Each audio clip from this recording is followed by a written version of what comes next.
président américain Donald Trump est très chaud à l'égard de Vladimir Poutine. Est-ce que ça va péter comme on s'y attendait? Le président américain Donald Trump a déclaré mardi que Vladimir Poutine jouait avec le feu. Poutine jouait avec le feu. Ça, c'est une attaque directe. Vladimir Poutine joue avec le feu. En refusant de participer à des négociations de cessez-le-feu alors que les forces russes progressaient dans le nord-est de l'Ukraine. Il dit Poutine joue avec le feu. Ok, c'est une menace directe. Comment est-ce que Poutine va réagir par rapport à ça? Eh bien, il le dit pourquoi? Parce que Trump a initié une conversation très importante. Ils ont eu au moins 2 heures de communication au téléphone avec Vladimir Poutine, qu'il a d'ailleurs jugé de très positif. Une communication qui nécessitait le début d'établissement d'un mémorandum entre la Russie et l'Ukraine. Après avoir eu cette conversation positive, il se pose la question de savoir pourquoi est-ce que la Russie a conduit la plus grande attaque aérienne depuis le début de la guerre en Ukraine. Trump continue en disant Vladimir Poutine était devenu complètement fou. C'est chaud, hein? Vous savez, quand vous parlez à une personne et vous essayez d'établir un point de conversation et d'union, il y a des mots qu'on n'utilise pas, tels que ne sois pas fou, ne sois pas absurde, ne réagis pas comme ça. On cherche un peu de douceur. Mais est-ce qu'il y a de la douceur dans cette histoire? Absolument pas. Trump dit « J'ai toujours eu de très bonnes relations avec Vladimir Poutine, mais il lui arrive quelque chose. » Je ne suis pas content de ce que fait Poutine. Il tue beaucoup de gens et je ne sais pas ce qui lui est arrivé. Je le connais depuis longtemps. Je me suis toujours bien entendu avec lui, mais il envoie des roquettes sur des villes et tue des gens, et je n'aime pas ça du tout. Trump s'en est pris au président russe alors que Moscou a frappé l'Ukraine avec des attaques de drones et des missiles parmi les plus meurtrières de ces 3 dernières années de guerre, sans pour autant progresser sur la voie du cessez-le-feu. Donc, la Russie avait frappé l'Ukraine avec 346 drones au minimum et missiles, dans une attaque frénétique qui a complètement détruit beaucoup de choses. Trump dit, c'est que Vladimir Poutine ne réalise pas, c'est que sans moi, beaucoup de choses vraiment graves se seraient déjà produites en Russie. Je dis bien grave. Il joue avec le feu. Waouh, je relis. C'est que Vladimir Poutine ne réalise pas, c'est que sans moi, beaucoup de choses vraiment graves seraient déjà produites en Russie.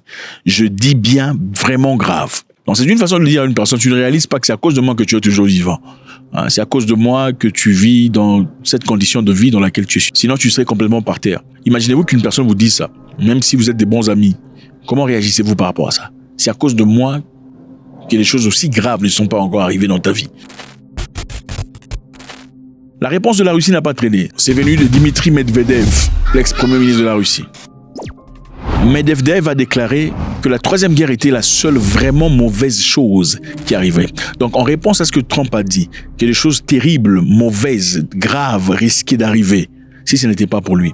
Medvedev dit c'est la troisième guerre mondiale qui serait la chose la plus mauvaise qui puisse les arriver. Et donc, en d'autres termes, nous n'avons pas peur. Vous voyez un peu ce qui se passe là. Trump parle de manière crue à l'égard de Poutine et fait des choses que beaucoup qualifieraient d'attaque directe. Mais ce n'est pas Poutine qui répond. C'est Medvedev qui répond en disant « Quelle mauvaise chose risque de nous arriver ?» La seule mauvaise chose qui risque de nous arriver ou de nous faire peur, c'est la troisième guerre mondiale. C'est une façon de dire « Êtes-vous prêt à vous engager dans une troisième guerre mondiale ?» Je vous rappelle que Medvedev, ce n'est pas Vladimir Poutine. Il n'a pas la patience ni le tempérament dont le président russe a porté jusque-là à l'égard des Européens et de l'Ukraine. Le 4 mars 2024, par exemple, il a dit, l'un des anciens dirigeants ukrainiens a déclaré en un moment donné que l'Ukraine n'était pas la Russie. Ce concept doit disparaître à jamais. L'Ukraine est bel et bien la Russie. C'est quelqu'un de très combatif, de très offensif, de très dangereux pour les Ukrainiens. Il avait encore dit en commentaire, en novembre 2024, Kiev pourrait être réduite en un géant foyer de fusion si les Occidentaux laissaient l'Ukraine utiliser des armes à longue portée pour attaquer la Russie. Donc Kiev pourrait être réduit en un géant foyer de fusion, en bouillie. C'est comme ça que le monsieur parle. Pourquoi Trump a dit que Poutine ne réalise pas que sans moi, donc lui Trump, beaucoup de choses vraiment graves seraient déjà produites en Russie? Trump le dit suite à quelque chose. C'était parce que il y a eu un commentaire du Kremlin disant que le président américain pourrait être en proie à une surcharge émotionnelle. Après les propos de Trump, les premiers propos de Trump disant « Monsieur Poutine est devenu fou. Pourquoi est-ce qu'il bombarde ?» Dmitri Peskov a répondu disant que Donald Trump était en train de vivre un moment émotionnel qu'il n'arrive pas à contrôler. Donc, surcharge émotionnelle. C'est un peu comme, imaginez-vous, vous vous fâchez. Pourquoi tu fais ça? Pourquoi tu as mis les habits dehors? Quelqu'un te dit, pourquoi tu es surchargé émotionnellement? C'est sarcastique, ironique et dérangeant. C'est après cela que M. Trump a dit, ce que Vladimir Poutine ne réalise pas, c'est que sans moi, beaucoup de choses vraiment graves seraient déjà produites en Russie. Donc, vous voyez ici, M. Trump attaque Poutine disant qu'il est devenu fou. Et c'est Peskov qui répond, Dimitri Peskov, en disant « M. Trump est sous surcharge émotionnelle ». Trump répond encore en disant « Sans moi, Poutine ne réalise pas que beaucoup de choses mauvaises seraient déjà arrivées en Russie ». Et ce n'est toujours pas Poutine qui répond, mais Medvedev qui répond en disant « La seule chose grave qui arriverait, c'est la Troisième Guerre mondiale ». Est-ce une façon de Poutine de diminuer Trump un tout petit peu en disant « Moi, je ne réagis pas comme toi, tu réagis ». Trump était fâché évidemment à cause des attaques aériennes russes sur des villes ukrainiennes. Les Russes ont bombardé comme jamais dans le passé et il justifie cette attaque en disant c'est une réponse à ce que les Ukrainiens essayaient de faire. C'est-à-dire M. Vladimir Poutine avait pris un hélicoptère visitant Koursk et pendant qu'il le faisait, les Ukrainiens ont lancé une attaque de drone incroyable dans l'objectif de faire tomber l'hélicoptère. Et c'est à cause de ça qu'ils ont réagi. Et Peskov continue en disant que M. Trump ne reçoit pas des rapports objectifs et corrects sur l'Ukraine. En d'autres termes, M. Trump ne sait pas tout à fait ce qui se passe en Ukraine.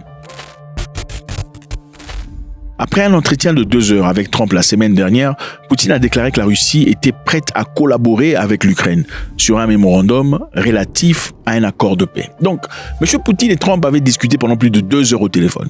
Et il avait dit, je suis d'accord, on va établir un mémorandum relatif à un accord de paix. Donc, il était prêt et ouvert, comme il a dit. Mais après ça, il a bombardé en Ukraine. Il y a eu des frappes, des drones et des missiles que eux justifient en disant que les forces ukrainiennes avaient lancé des drones contre l'hélicoptère de M. Vladimir Poutine. Mais en attendant, M. Trump était furieux, disant, mais toi et moi, on a discuté pendant des heures. Comment ça se fait que tu fais encore une attaque blessant et tuant des gens? C'est incroyable, tu es devenu fou.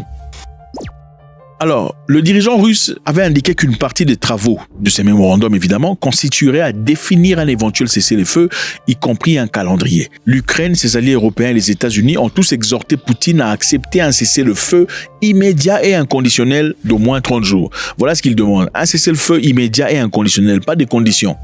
Poutine a dit, OK, il n'y a pas de souci, on va faire un mémorandum. Et c'est à partir de là que les Russes accusent l'Ukraine d'avoir attaqué l'avion de Poutine. Voilà la raison pour laquelle ils ont frappé. Sont-ils en train de dire la vérité ou bien Poutine ment? Ou il a inventé une histoire question de continuer sa guerre? Évidemment, il faut regarder les choses de deux côtés. Le Kremlin a déclaré ne pas pouvoir estimer le temps nécessaire à la rédaction du mémorandum et a indiqué mardi y travailler encore. Donc, eux, ils ont dit, nous ne savons pas quand est-ce que ça sera prêt. Mais en attendant, Kiev et le gouvernement européen ont accusé Moscou de faire traîner les choses tandis qu'il progresse sur le front. Donc, Kiev et les Européens disent, la raison pour laquelle M. Poutine ne veut pas mettre son mémorandum sur point, c'est parce qu'il fait traîner les choses dans l'objectif de gagner du terrain pour avoir un plus grand levier de négociation quand les négociations viendront. Mais en attendant, l'Ukraine a déjà transmis sa version du mémorandum de paix à la Russie et a exhorté Moscou à la partager avant le début des négociations de paix.